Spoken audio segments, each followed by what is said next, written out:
Being an entrepreneur as a Christian creative is not for the faint of heart. So when the Lord calls you to entrepreneurship, do you believe you'll be ready? I think so. By the end of this video, you should have far more context as to what that should look like for you and can look like for you, especially if you have a higher calling on your life. So to give you a little backstory, I'm a multi-hyphenate. I do many things, and I am an artist. Again, emphasis on again. I've painted this painting. The Lord has deposited this imagery into my mind. I did not initially plan to paint this painting. This is just what came about. And I'll go in depth about my journey painting this painting. By the end of the video, you should hear about that. So I was an artist all of my life, and I fell out of love with art in 2008. I wouldn't say I had like this huge disdain for it. I just didn't have the same zest and zeal for it as I once was. I love the lifestyle being an artist provided me within my 20s. Being a traveling tattoo artist, traveling muralist, and selling my merchandise and art. It gave me so much flexibility, so much control over my schedule, and it allowed me to meet so many people. So it was beautiful in that sense, and it still is and can be. But I was not having my heart in it at all. And I've tried so many things outside of that. I've jumped from many things in my 20s. And I've tried all the things that I didn't like. And I know what I like, I know what I don't like, and I know what I haven't given all my attention to, which was my passion, fashion. I'm like, why am I doing art if my passion is fashion? But it wasn't until I realized that my purpose lied in helping people that were dying in third world countries for $2 an hour. When you find that out and realize that you contributed to that, you want to help in any way possible. Outside of that, sustainability helps the world, so why not help to dismantle fast fashion in any way possible? So here I am, crying for these people, and the Lord definitely brought it to my attention to read the Bible more. So I'm reading and I'm realizing that a lot of things that happen to people definitely isn't always because God is casting judgment on them. It's because God is testing them too. But due to the backgrounds of these people in third world countries, they're more than likely worshiping other gods, and that isn't something that the Lord is pleased with. So not to say that I shouldn't have compassion towards these people, but it's just like, it is what it is. When you worship other gods, when you continue to have covenants and contracts within your lineage, things are expected to happen. So it is what it is. Not to say that God doesn't want me to still do fashion. I think he's calling me to do it, but in another way, and not for the sole purpose of those people. That was my driving force in doing fashion, just for those people, not because I want to save the earth. It was just for the mere fact that people are dying for $2 a day. I'm like, wow, if my family member was dying for $2 a day, I would be furious. You feel me? So it's just like, I don't know, I saw imagery and all of these things, and it just got to me. It really got to me. But in doing so, I bit the bullet, and after 8 years of being a full-time entrepreneur, I decided to get a 9-to-5 in luxury fashion. I had a plan when I got there. I knew exactly where I was going to work. I wanted to work there for 6 months to garner a certain amount of clientele, to have a certain amount of money in rotation every month. And by the 3rd month, God told me to put in my 2 weeks. But this was literally 3 days after I joined the praise team after joining a church. And I'm like, okay, God called me to not do this anymore and to really be an entrepreneur again. So I'm okay with that. I've been an entrepreneur before. This is not my first rodeo. This shouldn't be crazy. But lo and behold, God is going to put you through some trials, some seasons, some tests. And that's what I didn't expect to happen. Like, I'm thinking, oh, as soon as he called me to stop working for this place, everything's just going to take off. But I ended up being in a church from July to February. He also called me to leave the church. I'll go into detail about that in another video. So that's something you should get accustomed to. just Christian creative or not just Christian, God is going to call you to do some very interesting things that make zero sense to people. Let's say you're in a marriage. He may call one of the spouses to sell their car, give it to some kid who really needs it. If you're an artist, he may call you to paint a bunch of paintings and give them to a homeless shelter. I don't know. He may call you to do something very different. And that's something that's neither here or there, because the entire walk is you denying your flesh, you becoming stronger in your spirit, and you just being sanctified through it all. But to not have attachments, I think that's one of the things I've been just naturally accustomed to be very detached to a lot of things. You know, the first time I fell out of love with art was when I lost all of my art around the age of 12, and I worked so hard. Not the age of 12, I lost it around the age of like 14. I'm entering into high school, and I'm realizing all the art that I worked on from 3rd grade to 7th grade I no longer have. And in the same moment, I was also into fashion. So I'm like, oh, that must mean that this is where I'm supposed to be. But so many times I dipped in and out of stuff, and I changed the trajectory of my life. But God is going to call you to do some extreme things that makes no sense to nobody, and don't feel weird for it. You may cry for the simple fact that no one's understanding you, but just know I understand you. I got you. I understand you. I understand what you're going through. You're a chosen one. You're going to differ severely from a lot of people in your family. You are the black sheep all over again. But now you're the white sheep.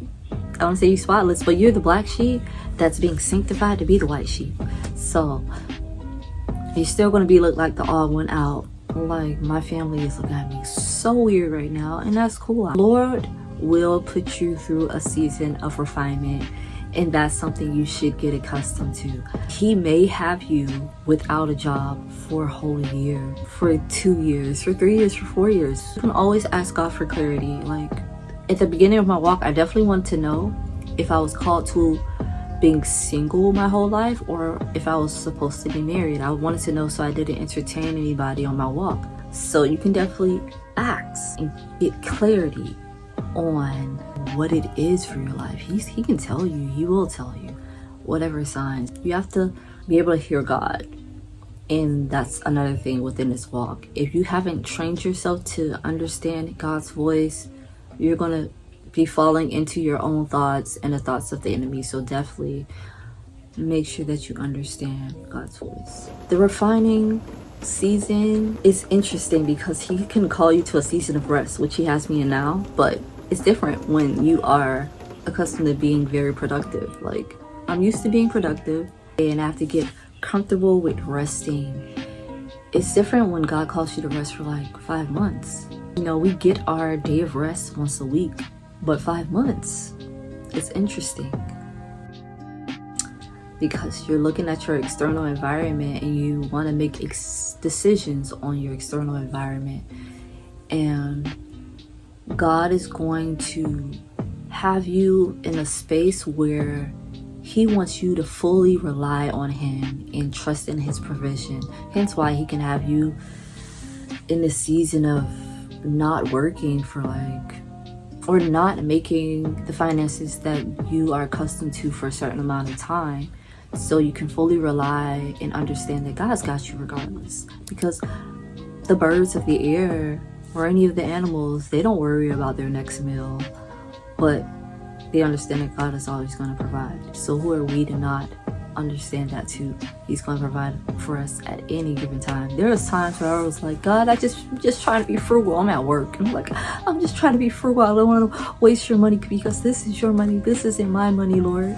I just want to be frugal. The Lord got me a free large pizza that day. It was so funny. It was so funny. I was like, God, I don't want to spend your money. God knows I'm responsible in saving my money. I will save if I need to save, right? But it was so funny because even at work, I just ended up getting 2 free pizzas, and I was able to bless somebody else. I wasn't trying to eat 2 pizzas. God was just flexing right then in that moment, letting me know that, yo, I got you. What are you worried about? And within your walk as a Christian entrepreneur, he's going to increase your faith. He's going to make sure that you understand that you have to always ask for your faith to be increased, because naturally we walk by sight and not by faith. For example, I was talking to an online friend and they were telling me about their troubles at home, and I'm like, yo, just like ask God to soften their heart, because God can do anything, right? This person was like, no, you don't know this person. This person can't be changed. And I'm like, God can change anybody in a second. I've seen it happen. I literally asked God to soften a roommate's heart, only for that person to switch literally within, I believe it was like 10 minutes. Obviously God is that guy, but wow, God be showing out for me. He really shows out when you're obviously obedient. Obedience is like the main thing you need to be doing. But I'm gonna be asked to fast. I've never thought I'd be asked to fast this much, but I never thought I could fast. When I was in the world, I definitely didn't see myself as someone who would fast, because I'm naturally slim. I haven't been this slim in a minute. It's just funny because I gained 30 pounds before I dedicated my life to Christ, before I understood what the walk really was. I gained my 30 pounds in like 2 months, and I was idolizing my weight, and God snatched me up and got me into a fast. I'm thinking I did that, but God has his hand in everything. Naturally, I'm an ex-astrologer, and I'm like, oh, it's Taurus season, so I'm gonna eat a lot of potatoes to stay grounded. I'm eating a lot of potato-based meals, nothing else, just strictly potatoes. I don't know why it was God. I was led to eat only potatoes. Every now and then I added egg, and I was like really grossed out about eggs, but stopped eggs every now and then. I ate some pasta. Next thing you know, I'm 40 something days in, and probably 2 weeks after, I hear God's voice audibly. And when people say audibly, they just say, oh, I heard a thought in my mind, versus like, you just hear yourself thinking. I heard an actual voice, as if I was wearing headphones, like as if he was sitting right next to me in my ear. I heard it clear as day, and it wasn't something for me to have a jump scare about, because I've understood things spiritually for some time now. I've had spiritual encounters with demons in the past. I've seen things. I've heard demons in my ear, but I knew that was God, because literally he didn't give me a second to question if that was him, because immediately after, he turned my head to the left and I saw an image that was, faith-based, and turned my head to right. Something else about God. Like, wow. Okay, God, that was you. That was you. You got that. But it's very interesting the things he's going to call you to do. Call me to do this painting. And naturally, I paint very fast. If you've seen my reel on this painting, if you make content, you understand that content looks very fast, but it takes 3 times longer to do. It took me about 8 hours to record everything, all the angles and stuff. But if I took out the content creation part and only painted the painting, it would take me about 2 hours to do what I've done on camera. So ideally, I wanted to finish this within a day or 2, only for God to tell me not to rush it, because to a degree I was rushing it. I didn't see the need to make it severely detailed, because I saw art as very subjective. Some people get by with subpar art, because like, I know your potential, I know what you're capable of, but we're not gonna do it slack. And I've always talked about excellence and expressed that so much that God's like, I don't need you to go against the things you say.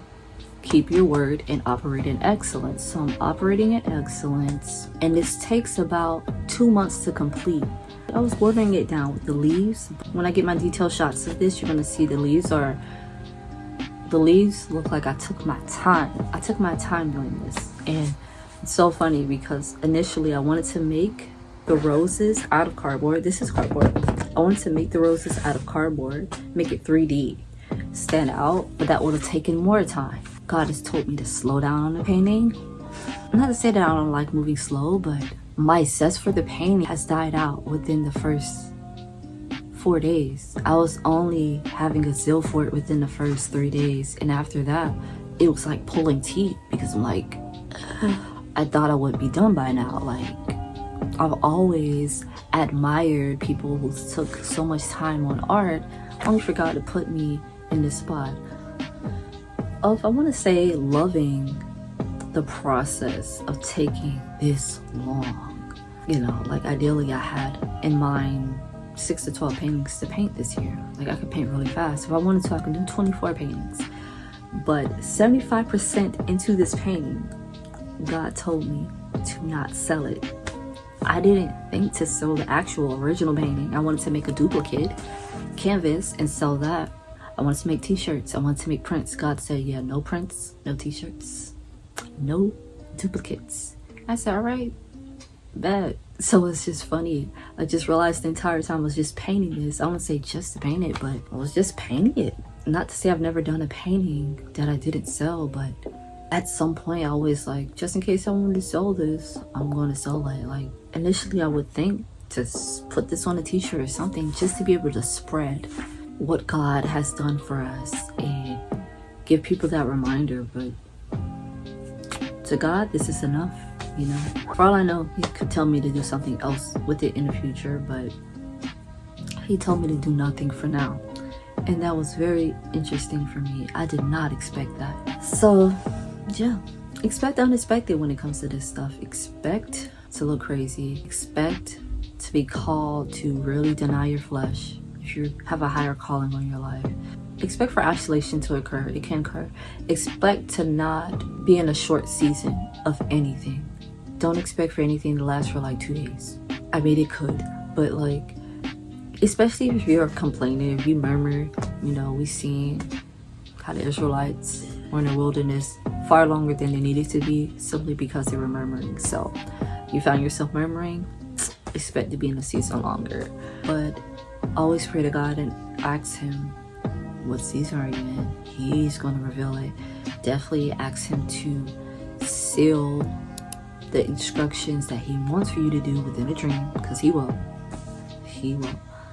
And yeah, the advice I like to give to fellow Christian creatives struggling with their faith and their entrepreneurship is to trust God, but have other people to lean on to make sense of it. And I guess that's what this video served as, a video to make more sense of it when you're going through it. But you're going to need people in your corner to remind you that you're doing this for a purpose, and not to say it's not that deep, but like, it will get better. This is a certain season that you have to be in, and for them to act out any protocol that they need to get you back on track. But it's always good to have people in your corner that are not only newbies. You need to have people that are further in their walk, a year into their walk, 2 years, 5 years.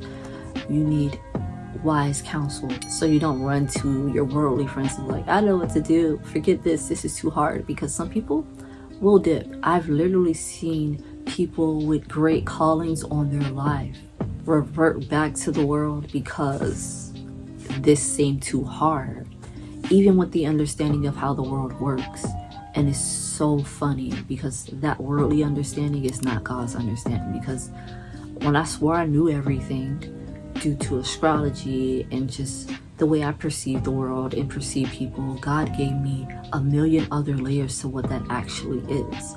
So if you think you know stuff in the world, you know way more than God. And it's just like, it's a test. You can't get through a test. I don't know if you can really get through life, but getting through a test with God is beating anything in the world. You know, it did sadden me to see that. I'm like, wow, that person was called to do great things for the kingdom. I still got faith they'll come back, praying for them that they can come back. So I'm like, wow, you're so close. So close. You know, some people don't like persecution. You know, if you can't stand on a hill on your opinion about the gospel, about God, about anything of the walk, then you may need to lay low until you find more strength in yourself to do that too. But Anywho, thank you if you made it this far into the video. Until the next video, be blessed, everybody.